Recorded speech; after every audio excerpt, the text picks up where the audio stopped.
Welcome to Issues of Contemporary Politics with Dr. Brovkin. Today, my dear friends and subscribers and guests to my channel, I'd like to speak again about Ukraine, and specifically about the silent Ukraine, the voices of those that you don't really hear much, if ever.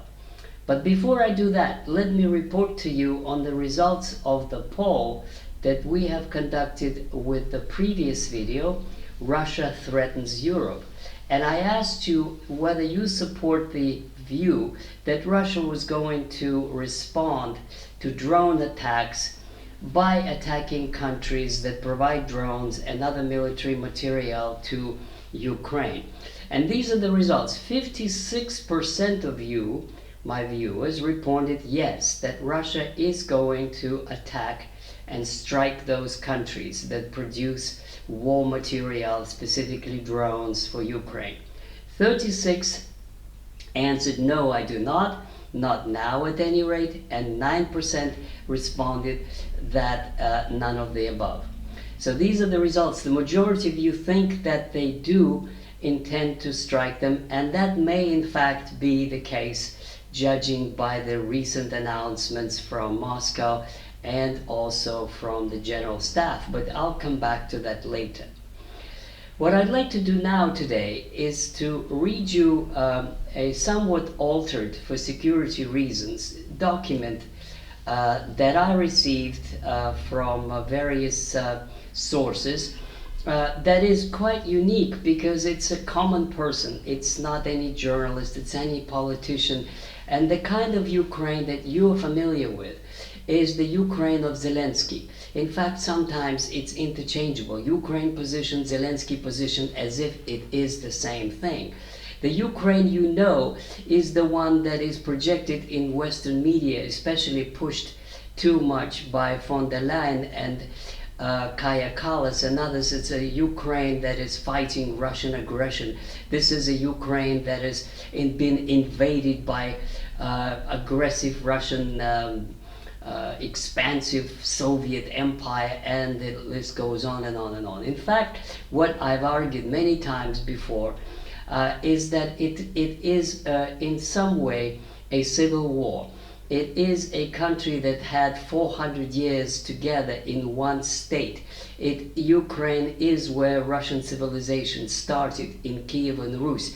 Ukraine is not something foreign to Russians or Ukrainians. These are two brothers, and a lot of times two brothers do fight in real life as well, encouraged by neighbors, and this is pretty much what happened. But the voices of those who do not share the official view, the Zelensky pro-NATO Banderovite nationalist view, these voices are seldom heard, if ever. And this is why it's so important, when there is a chance to hear those voices, to make them known. And this is what I am doing now. I am reading you in an altered fashion a letter that came into my possession. And here I go, direct quotes. Here in Ukraine, we live in constant fear of being snatched by Zelensky's goon squads, the so-called men-capturing gangs, who are forcibly rounding up men from 25 to 60 and probably over 60 in the streets, shopping malls, restaurants, gyms, public transport, roadblocks, pubs, even during church services and funerals, at gas stations and in their toilets. And lately, they've been tolling dating sites as well. But that's not end of this self-destructive paranoia. With men running out, the authorities have, the regime has now designed combat uniforms for women and for pregnant women. Another brilliant idea they had is to lowering the legal age for marriage for girls to 14 in cases that they are already mothers or expecting. We used to feel respect when we saw our soldiers, but now the sight of anyone in uniform fills us with dread. There is nothing more heartbreaking than watching a crying child chase after their fathers as he is dragged away to a mobilization bus by masked men in balaclavas. The males who are not being pressed, ganked into the Ukrainian army are usually relatives of politicians or gravediggers. Glory to Ukraine has been replaced in our streets by the bitter question, what are you doing? Що ви робите? Only recently, American and increasingly West Europeans realize that they back the losing side. Every second Ukrainian I know has some relatives in Russia. I have only limited contact with my relative in Russia, as it could be potentially dangerous. Anyway, we have completely different priorities in our lives now. It is for survival. Women are hiding their sons and husbands and brothers and fathers. It is dangerous for them to walk out, let alone appear in the streets. Body snatchers, this is what they're called, TCK, are everywhere. One cannot trust anyone. Officially, there are 200,000 deserters. I'm sure the number is much higher. According to unofficial sources, 1,000 are lost daily to the Ukrainian army due to desertion. Only a few young Ukrainians risking their lives manage to escape abroad, mostly via Moldova, the Carpathian Mountains and the Tisa River. Zelensky stopped sending our recruits to the West for training, as many of these men use it as an escape route and refuse to return to Ukraine. Instead, the Western instructions come here to train them. Even pro-Kiev people lost any illusions regarding the future membership in EU or NATO, the dreams of free travel, European values, coffee and cake in Vienna, etc. But there is no organized resistance per se. Resistance in a concentration camp without external support has no chances.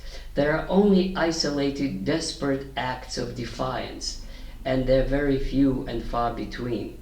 The people, including Ukrainian-speaking people, will take off the mask as soon as the Maidan regime collapses.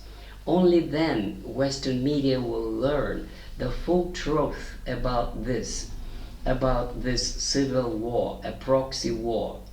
As I said, sadly, I have relatives fighting on both sides. They both are Christian and Orthodox and from Russian-speaking families. In other words, it's total madness and stupidity. We have a great history, traditions, beautiful 1,000 years culture, and yet we allow ourselves to be dragged and to be manipulated by the suicidal slaughter like primitive tribes. After this, apart from exposing and punishing the real internal and external instigator of this conflict, we will need a lengthy and soul-searching process which would help us to heal the self-inflicted wounds. Only then will we be able to live together in peace and prosperity again. So this is the letter, and let me ask you now a simple question. Can a country win a war when its men are hiding from draft? Can a country win a war when hundreds of thousands are deserters? For me, these statistics and these letters are a manifest proof that Ukraine has already won the war. It has already lost the war. The war for the minds of its citizens, the war against its Russian brothers. A war that is primarily led by the Americans, and now that the Germans are replacing them. And to tell you the truth, there's hardly any worse thing one can do as a Russian patriot is to get weapons from the Germans. The memories and the stories from parents and grandparents of World War II, the Great Patriotic War, are still very much alive. And weapons from Germany to fight the Russians is not a good image for the current rulers of Ukraine. But let me continue, and aside from this letter, what is happening is quite extraordinary, because just 2 days ago there was a huge scandal in Odessa precisely over this issue of forcible mobilization of citizens. What happened was that there was a rich man who was approached many times in the past, and they kept on calling on him again and again, and finally he had enough. And since he's influential, presumably, he contacted the Ukrainian Security Service, and the agents of the Ukrainian Security Service escorted him, or were nearby, when the buses of the recruitment agencies, TCK, stopped him and brought him into their van and started demanding money. And he refused, and it is at this point that the SBU, the Security Service of Ukraine, intervened and tried to liberate him, and the recruiting agents refused and tried to run away, and there was a hot pursuit and a shootout between them. Nobody was wounded or killed, but the attention that this scandal drew to the public opinion and the journalists and the investigative committee led to the firing of several of those agents. But most importantly, it revealed the scheme. It revealed the way that it works. And the way it works is that the military commissars were detained for extortion. And the way they work is that some of them would identify the potential victims, and that is men of resources. And then they would make sure that they had those resources, and then they would spy on them, and as soon as an opportunity presented itself, they would attack them. They would seize them on the street or anywhere in a public place, and then ask for money. And these are huge amounts, and I will read to you the prices, which service costs what, but it's in the thousands of dollars or euros, whichever. And then the other van would be watching to make sure that there's no witnesses or chase away the witnesses, and then they're gonna beat them up and get the money. And then that's the most interesting part. The money didn't stay with them. It's a corruption, it's a pyramid, and at each stage, from the district to the city to the province to the government, everybody gets his cut. So this is a pyramid of enriching the ruling elite by extortion through mobilization. This is the way this society functions. And then there were more revelations that this is not only about the pyramid of corruption concerning mobilization. It is also concerning the contracts for supplies of the army, and for the drones, and for the sales of weapons on the black market, and on the food subsidies. And the entire society looks like a whole criminal pyramid of Zelensky and his entourage. That's what was revealed during this investigation. 9 people were detained, and the group was accused of extortion and racket, asking for huge sums of money, up to $50,000. Now, the journalists came up with the price list of what these services, corrupt services, cost, and I want to share it with you, so extraordinary it is. So $300 to $2,000 is removal from the wanted list, so that the TTK removes you from the list, that they are hunting the suspects that they want to recruit to the army and send to the front line. 2,500, unhindered updating of the military registration. Again, same sort of thing, remove from the registration lists. $3,000, removal from military registration. $4,000, immunity from summons. In other words, they're not going to bother you anymore. $6,000, to avoid going to the TCC. That's usually when they already got you and you ran away, and so that they don't bother you again. That's $6,000. $6,000, fictitious employment at a critical facility to obtain a status of in reserve. That means that there are some military factories where those workers who work there have this immunity, and this is called in reserve status. Well, to obtain that kind of a fictitious document as if you're employed there is $6,000.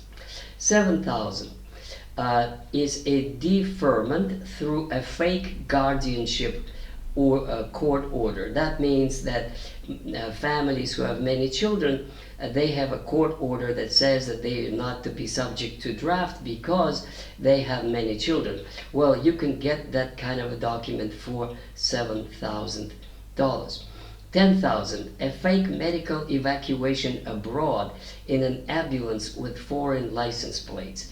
So these are for those who live close to the border, and that means that you get an accident or a broken hip, hand or leg or whatever, and then an ambulance picks you up and drives you to Poland or Hungary or Romania, and then you're off the hook.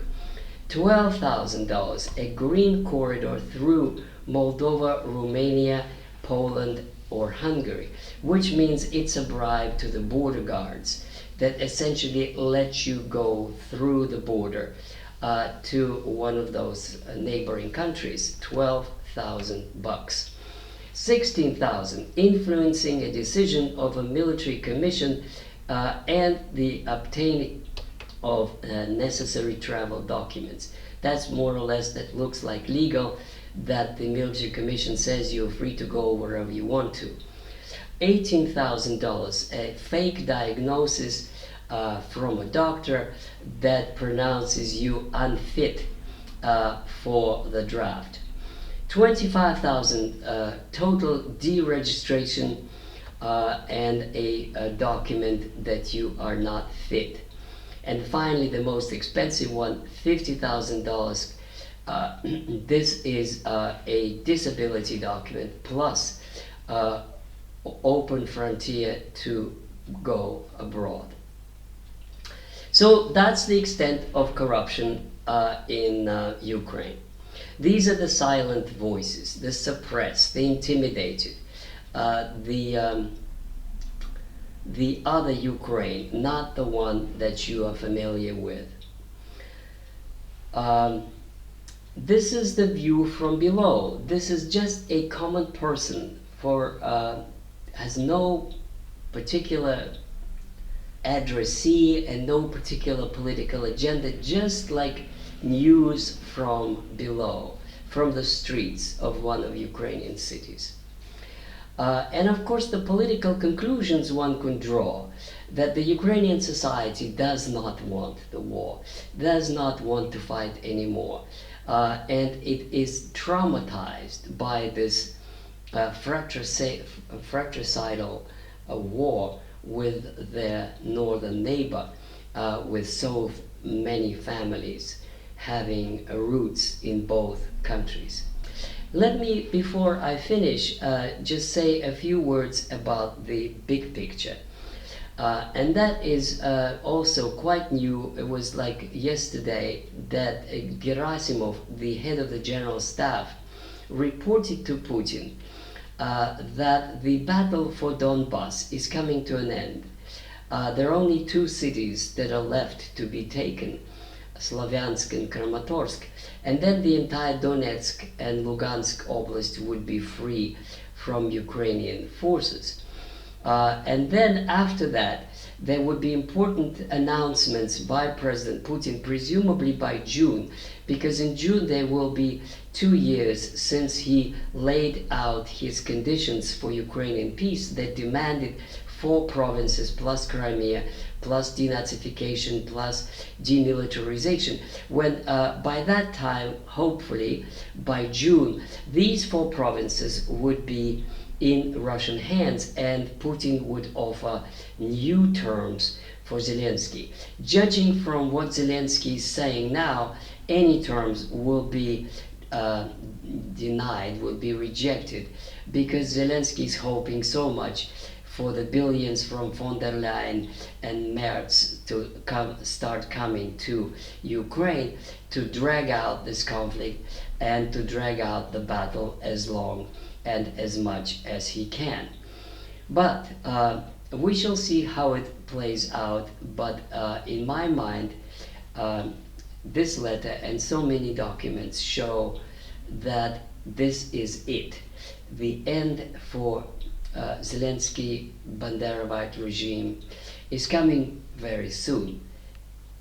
And not maybe the final blow coming from the Russian army, but from the apathy and silent resistance of the people of Ukraine. Thank you very much, and I'll see you shortly with another edition of Issues of Contemporary Politics. And I remind you to look at my other playlists and to read my book, the latest one among many others, From Vladimir Lenin to Vladimir Putin, Russia in Search of Its Identity. Goodbye.